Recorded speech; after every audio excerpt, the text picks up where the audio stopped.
I'd say like, get really like massive hair, get some crazy fucking clothes. No, I'd say, get yourself a few songs together, maybe an album's worth of songs, and do a show, and start small, and where it's not too intense for you, or even when there's like 5 bands on, and just get up and play a few tunes. And because the experience on stage, it took us a long time to get confident with that. Our first show we ever did was at this club with this DJs played, and they joined the band.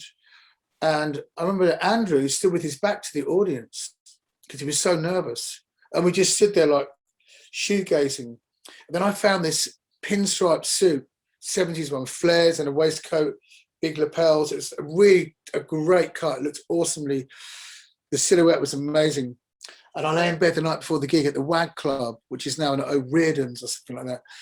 And I thought, you know what, tomorrow I'm gonna walk across the stage over to Andrew, like do like, like big bands do, So at one point in the set, I said, I'm gonna do it now. I walked over to him and he just looked at me and was like, fuck off back to your side of the stage.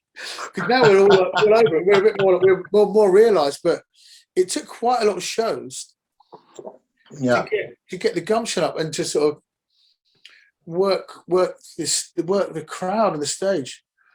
And I learned something because we did this gig with Jamiroquai once, and he played, and it was really good, but he didn't ever speak to the audience. So there's a lot of anticipation. He came on, and people's interest waned because he didn't ever say.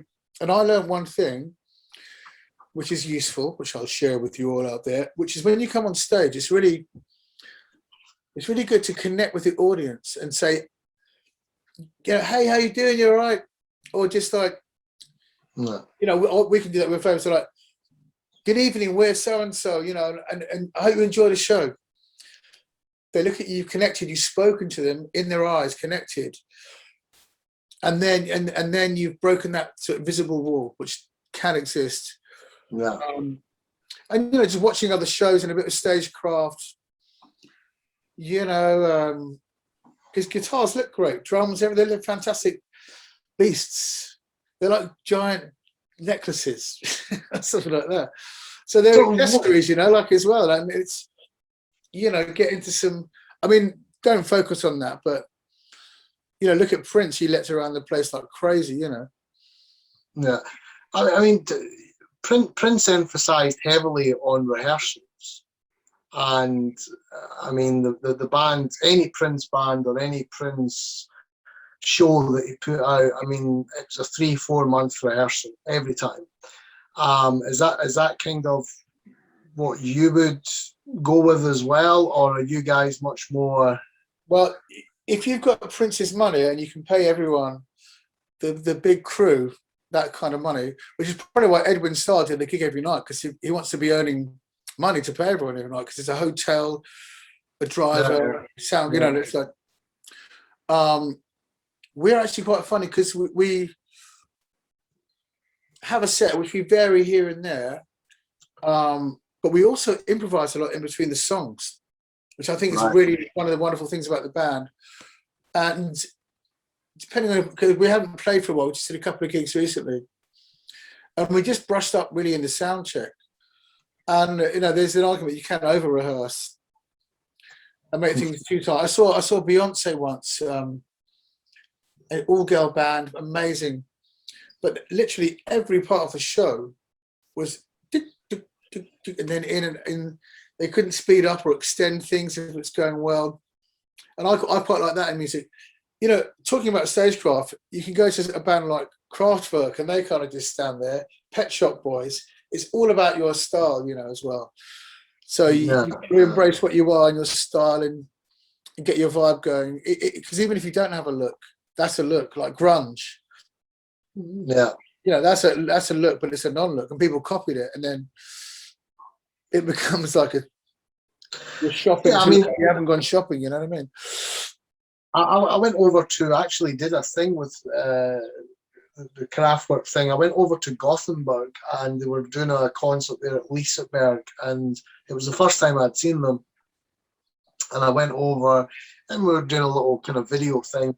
I've been making music since '89, and one of the biggest sort of influences was when I first heard a German group from Dusseldorf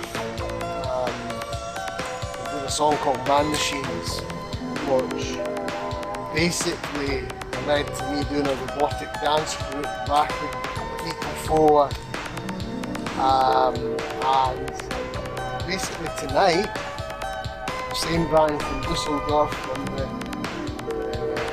Kling Klang studio, Kraftwerk, playing in Gothenburg. So currently I'm in Denmark, and we're going to have to take a boat to Gothenburg to see the legendary, amazing Kraftwerk. So I want to see if they've still got something to inspire me now, living in 2019. She's a model and she's looking.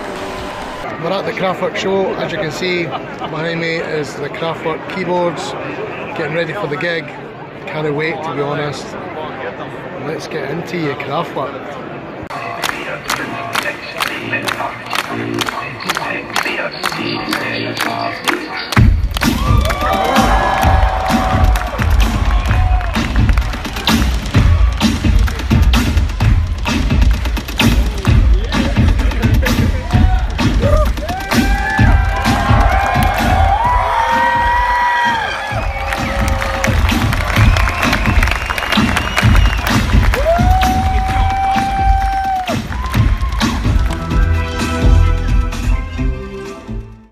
What's up, motherfuckers? Yeah, you're rocking tonight. Let's party. The only time came on a digital screen behind them, and they had this map of Gothenburg that popped up on the back of the screen, and the crowd all cheered because, you know, okay, you've acknowledged we're here. But apart from that, it was nothing. And I think that you see the crowd acknowledge that they were there. And to me, that's something to embrace. But everyone's different, you know. But I've in a Heavies show, they always kind of ramp up towards the end, and you know, take like Bowie. He was so extreme when he came out with his look that even if you dress half as mad as him, you're kind of, so if you're going crazy, the crowd get with that. When they get with, it's about. And people say to us, you know, it's like it's kind of like we're all in the room together. I like the sort of, you know, the kind of like big rock thing.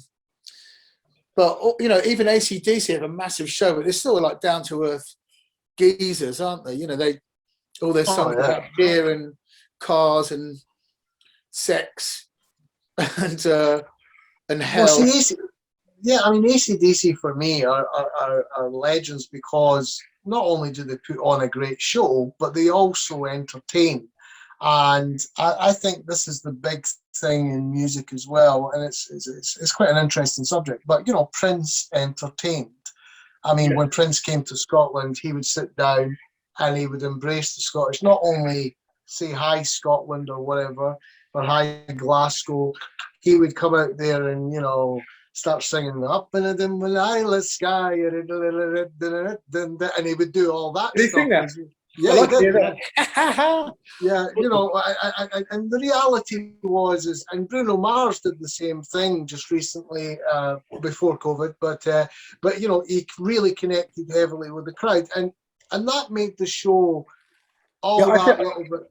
With because the tradition of that music comes from the church in America, which is clearly massively, you know, you have like a lead guy and then you have a choir and everyone gets a little solo and everyone in the crowd is like going there to like let it all hang out, you know.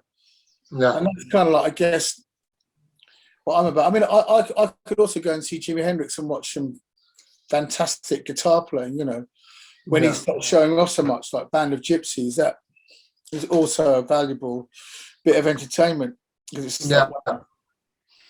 He would also speak to the audience, say how you doing, you know, and it's interesting, like, yeah, because we're talking about bands and how to sort of get going, and it's always funny to sort of think about how you interact or don't interact with the audience.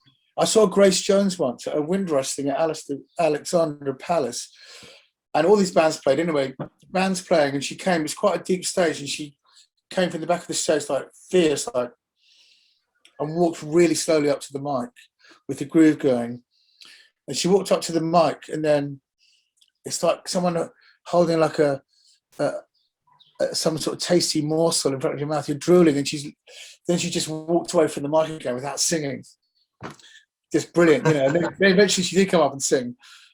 There's all different ways of, like, you can like, take on a persona, because it is ultimately theatre. You know what I mean? Oh, absolutely. And Kelly through. Yeah, go on. Yeah, I think that's a big part of it, is this whole idea of the. I mean, when you talk about Edwin Starr, I mean, Edwin Starr met me out at the time. I was a dance DJ, an EDM dance DJ, and he turned up to one of my gigs one time, and it was a crowd full of sort of ravers, if you like, and he asked me for the mic and started singing on top of the sort of dance music, and he was incredible. I mean, awesome. And the kids loved it. The kids absolutely loved it, and it just showed me, you know, that this man's the ultimate entertainer. He could work in any age, any audience, because he's had that kind of experience of working. Because imagine those kids, they might have, their first experience of being with other people in a room is hearing just like a DJ playing music.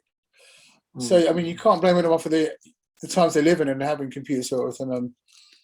But that is fantastic. Yeah, like that combination of like live and electronic is also like you chuck a guitar on a dance track or a sax or something, and it just completely shifts the whole vibe of the music. Do you know what I mean?